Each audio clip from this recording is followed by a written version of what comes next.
In December 1928, Niels Bohr summed up his feelings about Heisenberg in a letter. In an era noted for its formality, especially between scientists, his words declared an unassailable affection and respect. Rarely have I felt myself in more sincere harmony with any other human being.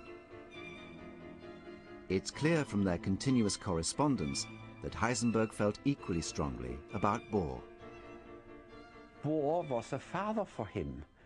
And when he talked about Bohr, he talked like he talked the person he loved, not only as a physicist, but as his teacher, but a teacher who was very close to him, to whom you could talk with nearly not talking at all. Then in 1932, the ultimate accolade in science came to Heisenberg. He had won the Nobel Prize for Physics for his major contribution to understanding the atom, an official recognition that Bohr and Heisenberg's collaboration had secured its place in history. Niels Bohr congratulated him with the characteristic warmth of a proud mentor. The awarding of the Nobel Prize to you is one of my life's happiest experiences, which makes me think both back and to the future with gratefulness and comfort. In a decade, Niels Bohr and Werner Heisenberg had become best friends and transformed physics. They were now poised for the most dramatic period in the scientific exploitation of the atom.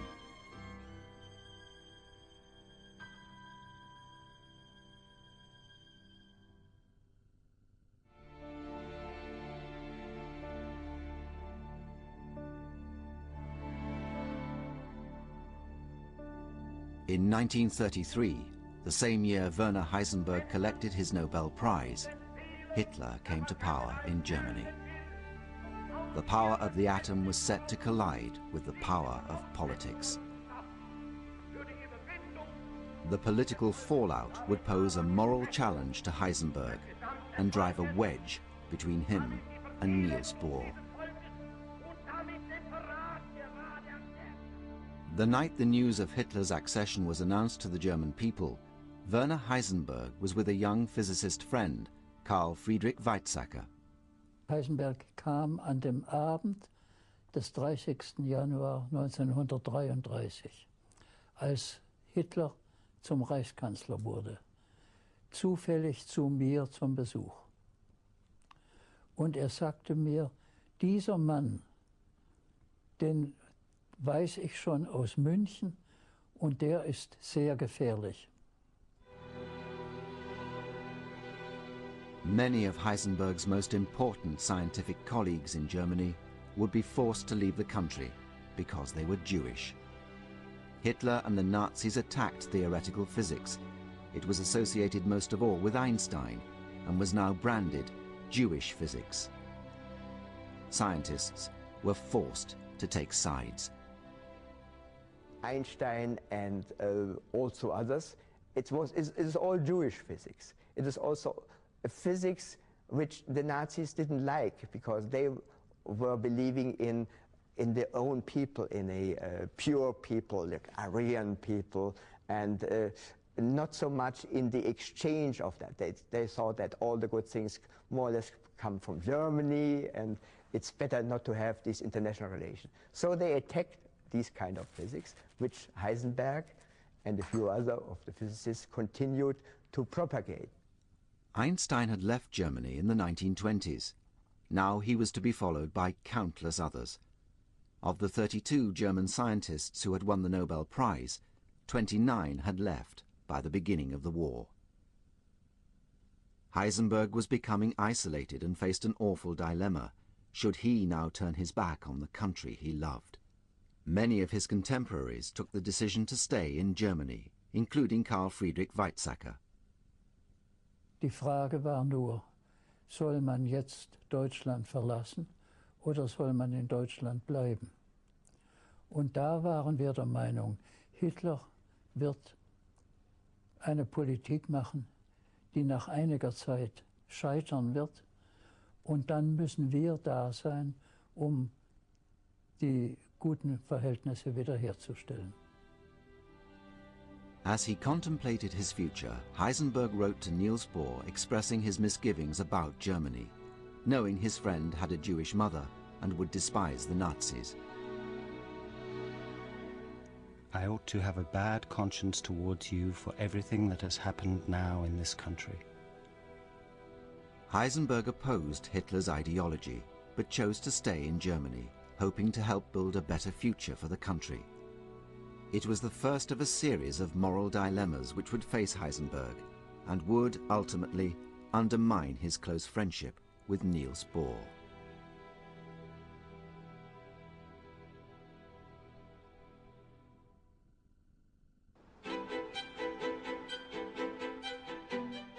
In Denmark, Niels Bohr faced no threat to his position. His country had elevated him almost to the level of royalty. In recognition of his unique contribution to Danish life, he'd been given the use of one of Copenhagen's grandest stately homes. In it, the Bohrs held scientific meetings and entertained foreign dignitaries. His work on the atom continued to attract scientists from all over the world. But Niels Bohr also performed another role. Immediately to the north of Germany, Denmark provided an obvious escape route for Jewish scientists. In Copenhagen, Niels Bohr took on the role of protector for refugee German physicists. Among them was Hilda Levi. The Bohrs were awfully nice towards such a lonely girl. I mean, here I was all alone, and he thought it was horrible. Hilda Levi had more reason than most to leave Nazi Germany. I was Jewish. And I mean, there was no doubt in my mind. I mean, Hitler had, I left 34, Hitler had taken over in 33. A girl and physics and Jewish. Well, that's a combination that had absolutely no chance. I mean, that was clear. Niels Bohr found a new job at his institute for Hilda Levi. His work to protect the refugee scientists enhanced his reputation as the father of international physics. But it had another effect. For Heisenberg, it became increasingly risky to visit Bohr in Copenhagen. Every visit to see Niels Bohr would contribute to Heisenberg's reputation in Germany as a propagator of Jewish physics. Heisenberg remained defiant and continued to write to Bohr. In 1937, in one of the last personal letters that Heisenberg was able to write, he told Bohr of his plans to marry. He emphasized how important it was that Bohr, as his closest friend, should like his bride. In the 5th year of Hitler's rule in Germany, Heisenberg's connection with Jewish physicists was about to put his life at risk. In the autumn of 1937, Heisenberg was interrogated in the notorious basement of the SS headquarters. It was a very difficult place. Normally when people walked in there, they never came out. He faced grueling questions about his attitude to the Hitler regime and his teaching of Jewish physics and his association with Jewish physicists, many of whom were now in the protection of Niels Bohr in Copenhagen.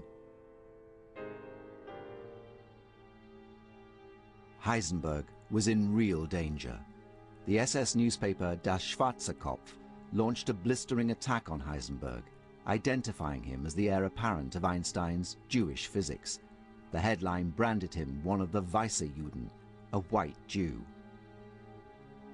Finally, after months of investigation, the head of the SS, Heinrich Himmler, wrote a memo to his deputy Reinhard Heydrich. He was known as Der Henker, the hangman. The letter was chilling. He said there, we cannot afford to kill this young man. To kill, he wrote, to kill this young man. It was a dangerous time. The head of the SS offered Heisenberg a deal. He'd have to play by the Nazis' rules. Himmler told him that in future he should not even mention the names of the Jewish scientists whose discoveries he taught.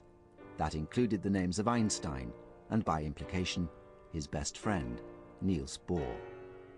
It has the hint of a Faustian pact.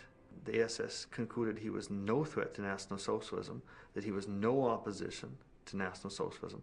They obviously considered he was of value to the Nazi state.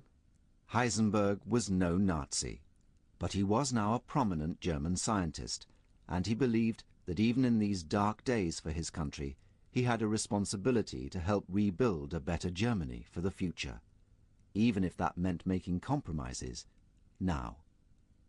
He said, we have to stick to this country, right? And because if there are hard times, it is even more necessary that we stick to this country to be there and not leave it also only to these bastards in this case. If my brother steals silver spoons, he's still my brother, he would say. Heisenberg decided to accept the Nazis' terms for continuing to work as a physics professor in Germany. By agreeing to the anti-Jewish censorship placed on him, Heisenberg appeared to be turning his back on his old friends and colluding with the Nazis. That was bound to put him at odds with Niels Bohr.